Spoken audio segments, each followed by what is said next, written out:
Everyone was starving. They had eaten their shoelaces. They had boiled books and eaten the glue that came up. They had eaten their pets. And what happened next was nothing I could imagine.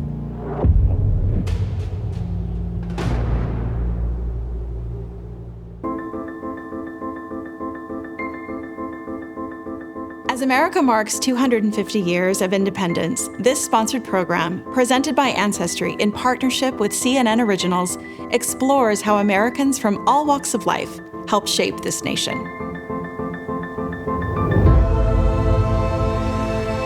California particularly gives an idea of rebirth, making yourself into something different that you weren't before. It's this idea of a place where no one knows who you are, and you can pretty much charge your own path.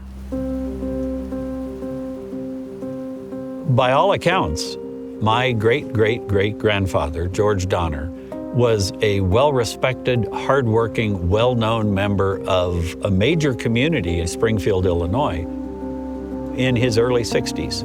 George became enamored with the idea of California. It's the land of milk and honey. And so George Donner had a dream of moving his family to this wonderful new land.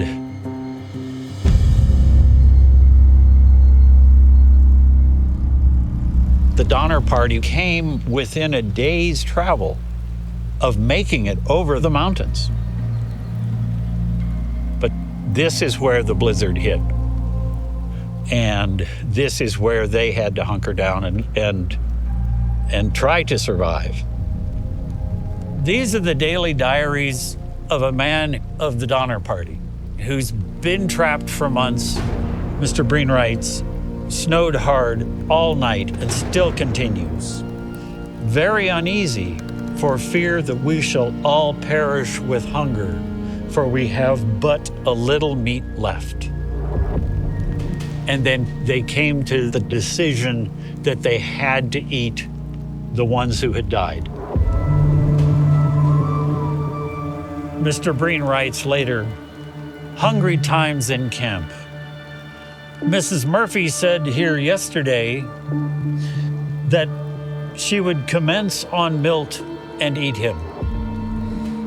I don't think she has done so yet. It is distressing. Wow. You know, this is a view into the eye of the storm. A lot of time passed and the first rescue party arrived. Only people healthy enough to walk could get out. And then the second rescue party comes and takes more. Months later, when they came back, George had died, Tamsin had died.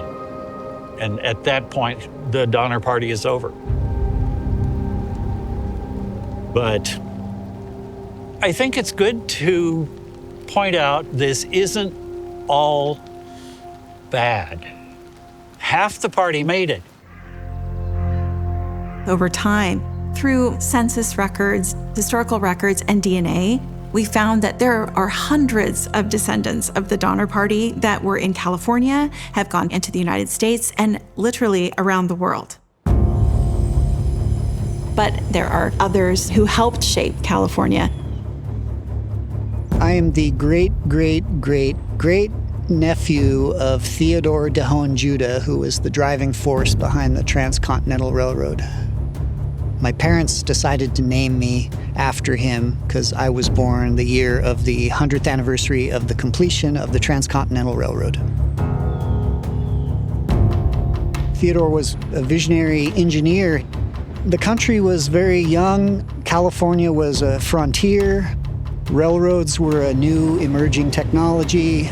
And he saw what the country could become when it was connected sea to sea. He saw the potential in a transcontinental railroad. But in the 1850s, not many people shared Theodore's vision. With a mountain range so vast that claimed so many lives, people thought it was crazy to try and build a railroad across, and they called him Crazy Judah. This is the map of Theodore Dihon Judah's proposed route through the Sierra Nevada for the Transcontinental Railroad. Theodore Judah, Chief Engineer, 1861. The entire map is 66 feet long. This is a tenth of what you would see if it were actually completely rolled out. It's very different from a lot of today's survey maps. It's been hand-drawn. It's got these beautiful flourishes. A lot of passion went into it. I can imagine him hunched over this map and just working on it for weeks and months.